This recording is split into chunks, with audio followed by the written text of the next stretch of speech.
Hello viewers, I doctor S B K Lal welcome you all in my YouTube channel. मेरे YouTube channel में आपका बहुत बहुत स्वागत है। अगर आप इस चैनल पर नए हैं तो चैनल को सब्सक्राइब कर लें। आज का हमारा टॉपिक है पोलराइजेशन ऑफ लाइट।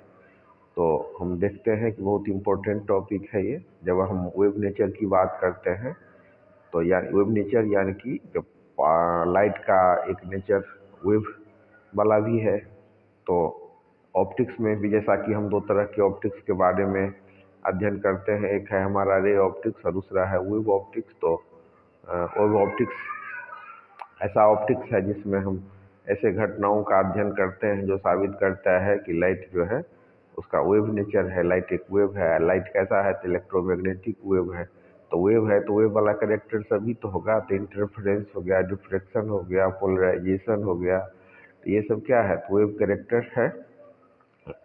तो वेव करेक्टर, लाइट जब वेव है तो उसका कुछ वेव करेक्टर भी होगा। तो यहाँ पर जो हमने आप देख सकते हैं कि इंटरफेरेंस और डिफ्रैक्शन पर मैंने वीडियो दिया है, उसको आप देख सकते हैं और समझ सकते हैं। आज का हमारा टॉपिक है पोलराइजेशन ऑफ लाइट। तो पोलराइजेशन ऑफ लाइट का मतलब होता है कि जब क्रिस्टल लगा करके या कोई जो मतलब फिजिकल फेनोमेना के आधार पर लाइट पोलराइज हो जाता है तो उसको हम पोलराइजेशन ऑफ लाइट कहते हैं। हम बल्ब का उदाहरण लेते हैं। बल्ब क्या है? बल्ब से जो निकलने वाला प्रकाश है वो क्या है? अनपोलराइज्ड होता है। और अनपोलराइज्ड लाइट का कैरेक्टरिस्टिक होता है, उसका कैरेक्टर होता है कि सोर्स से चारों ओर प्रकाश फैलेगा। तो हम समझ सकते हैं कि अनपोलराइज्ड लाइट का ये गुण होगा कि सोर्स से वो चारों तरफ फैलेगा, चारों तरफ इमिट होगा। तो बल्ब से निकलने वाला प्रकाश कैसा है? तो वो है अनपोलराइज्ड लाइट है। मतलब बल्ब से निकलने वाला जो लाइट है वो है अनपोलराइज्ड। तो अनपोलराइज्ड लाइट का एक कैरेक्टरिस्टिक होता है कि हर एक पॉसिबल दिशा में इमिट होता है। अगर किसी उपाय से इस लाइट को अगर हम एक प्लेन में अरेंज कर दें तो ये पोलराइज्ड लाइट हो जाएगा। तो अनपोलराइज्ड लाइट को पोलराइज में बदलने के लिए क्या करना होता है? उसको हम एक प्लेन में अरेंज करते हैं। अनपोलराइज्ड लाइट जो एक प्लेन में अरेंज नहीं होता है उसको हम क्या करते हैं? एक प्लेन में अरेंज करके उसको हम पोलराइज्ड लाइट बना देते हैं। यहाँ हम देख सकते हैं कि कैसे मतलब क्रिस्टल के मदद से क्रिस्टल के मदद से अनपोलराइज्ड लाइट को हम पोलराइज बनाते हैं।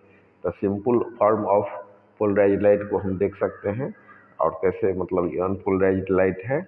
और जब हम मतलब ये पोलराइज्ड लाइट भी होता है, वर्टिकली प्लेन होता है पोलराइज्ड, और प्लेन पोलराइज्ड लाइट होता है। तो ये सिर्फ वर्टिकल प्लेन वाला लाइट को ही पास करेगा। अगर मतलब हम इस तरह का क्रिस्टल को लगाए क्रिस्टलिन तो ये वर्टिकल प्लेन वाला ही लाइट को पास करेगा और हॉरिजॉन्टल वाला को रोक देगा। तो लाइट को पोलराइज करने का सबसे सिंपल तरीका है क्रिस्टल से गुजारना। तो कैसा क्रिस्टल चाहिए? तो टर्मलिन क्रिस्टल चाहिए। आप देख सकते हैं कि इसमें प्लेन विब्रेशन को और प्लेन ऑफ पोलराइजेशन को। अब इसको समझ लेने के बाद हम एक्सपेरिमेंटल डिमोन्स्ट्रेशन भी करेंगे। तो इसमें हम देखेंगे कि हम बल्ब का लाइट लेंगे और लाइट जा रहा है तो उसके बाद क्या होगा? रास्ते में हम एक टर्मिनल क्रिस्टल लगा देंगे। आखिर क्रिस्टल लगाने के बाद ये प्लेन पोलराइज्ड हो जाएगा। दूसरा उदाहरण में से हम समझ सकते हैं कि अनपोलराइज्ड जो लाइट है उसका इंटेंसिटी अगर हम आई नोट मानते हैं और फिर उसको हम क्रिस्टल ये टर्मलिन क्रिस्टल से क्रिस्टलाइज कर देते हैं और मतलब टर्मलिन क्रिस्टल की मदद से उसको पोलराइज करते हैं तो उसका इंटेंसिटी बच जाता है I0/2। ये ऐसा ही है जैसे हम चाय बनाते हैं, चाय पत्ती सब डालते हैं और चाय छान लेते हैं तो क्या करते हैं? पत्ती को अलग कर देते हैं और चाय को अलग से मतलब ये कर लेते हैं। तो उसी तरह से इसमें से जो है कुछ खास ही जो विब्रेशन का रे पास हो गया और कुछ कुछ को फिल्टर कर दिया। तो जैसे चाय पत्ती को फिल्टर कर देता है चाय छानना, उसी हिसाब से क्रिस्टलिन टर्मलिन क्रिस्टल जो है तो खास विब्रेशन को ही पास करेगा और खास विब्रेशन को रोक लेगा। तो जो अनपोलराइज्ड लाइट है उसका जो मतलब ये इंटेंसिटी है I0, और जब हम टर्मलिन क्रिस्टल लगा देते हैं तो उसका जो इंटेंसिटी हो जाता है I0/2। इसी तरह से अगर मतलब कोई ऐसा लाइट हम लेते हैं जिसका इंटेंसिटी है 2I0, तो टर्मलिन क्रिस्टल लगा देने के बाद उसका जो इंटेंसिटी हो जाएगा आई नोट हो जाएगा। और तो इस तरह से इंटेंसिटी को हम वाई एक्सिस पर देते हैं और एंगल को हम देते हैं एक्स एक्सिस पर, और फिर हम ग्राफ प्लॉट करते हैं।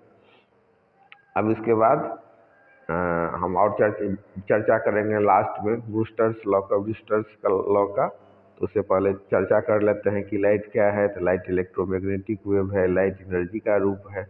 और हाँ, जब हम वेव की बात कर रहे हैं तो इलेक्ट्रिक फील्ड और मैग्नेटिक वेव का मतलब हो गया इसमें इलेक्ट्रिक फील्ड भी होगा और मैग्नेटिक फील्ड भी होगा। लेकिन मैग्नेटिक फील्ड का जो मैग्नीट्यूड है बहुत कम होता है, नेग्लिजिबल होता है इलेक्ट्रोमैग्नेटिक वेव यहाँ पर लाइट में। तो इलेक्ट्रिक फील्ड तो टोटल रिस्पॉन्सिबल कौन होगा? टोटली रिस्पॉन्सिबल होगा इलेक्ट्रिक फील्ड।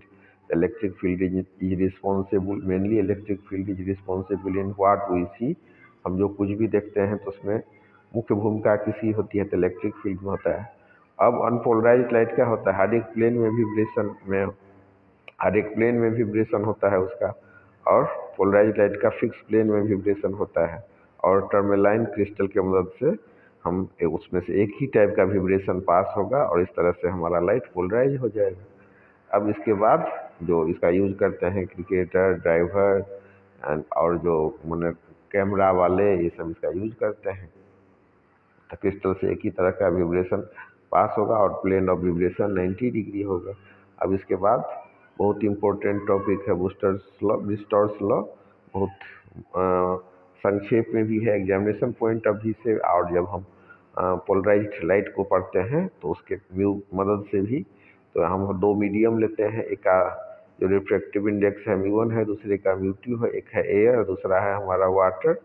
तो स्नेल्स यहाँ पर हम देख सकते हैं कि प्रकाश जो गुजर रहा है तो यहाँ पर इंसिडेंट हो रहा है और ये लाइट जो है अनपोलराइज्ड है। इसके बाद फिर इसका रिफ्लेक्शन होता है और कुछ भाग का रिफ्रैक्शन होता है। तो जब रिफ्रैक्शन यहाँ पर जो हम प्रूव करते हैं ब्रूस्टर्स लॉ में कि 1 μ2 बराबर 10 IP, और स्नेल्स लॉ से पहले हम स्नेल्स लॉ लिखेंगे, स्नेल का नियम लिखेंगे। स्नेल का तो होता है μ1 sin IP बराबर μ2 sin R, और IP प्लस R बराबर होता है 90 डिग्री। तो R बराबर कितना होगा? 90 डिग्री माइनस IP। अब इसके बाद μ1 sin IP बराबर हो जाएगा μ2 sin 90 डिग्री माइनस IP। तो μ2 बटा μ1 बराबर क्या होगा? sin IP बटा sin 90 डिग्री माइनस IP। और फार्मूला होता है sin 90 डिग्री माइनस IP बराबर cos IP। तो इस तरह से मतलब फार्मूला होता है sin 90 डिग्री माइनस थीटा बराबर थीटा। तो sin 90 डिग्री माइनस IP बराबर हो जाएगा cos IP। तो इस तरह से हम लिख सकते हैं 1 μp बराबर sin IP बटा cos IP। तो sin थीटा बटा cos थीटा बराबर क्या होता है? tan theta. तो sin IP बटा cos IP बराबर हो जाएगा 10 IP, और वो बराबर हो जाएगा 1 μ2। इस तरह से पोलराइज्ड लाइट को लेकर के हम लाइट को पोलराइज करते हैं।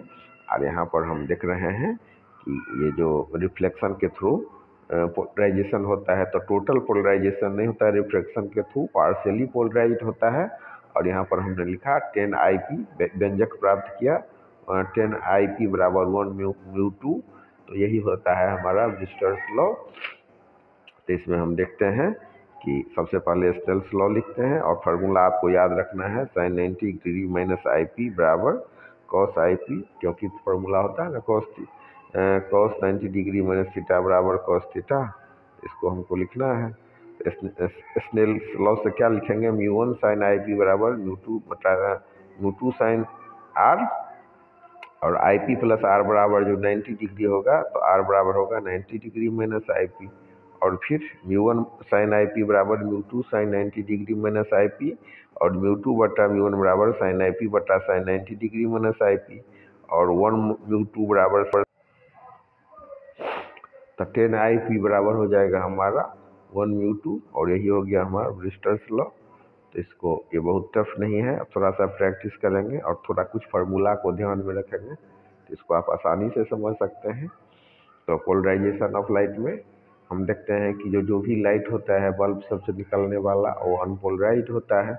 और एक क्रिस्टल होता है टर्मोलिन क्रिस्टल, उसके मदद से हम इसको पोलराइज करते हैं और इसमें हम अध्ययन करते हैं polarization by reflection bristles law का। तो इस ब्रिस्टल्स लॉ में क्या होता है 10 IP बराबर 1 μ2। तो इसमें मतलब जो इसको हमने प्रूव किया कि when an unpolarized light of non-wavelength is incident on a transparent substance, it experiences maximum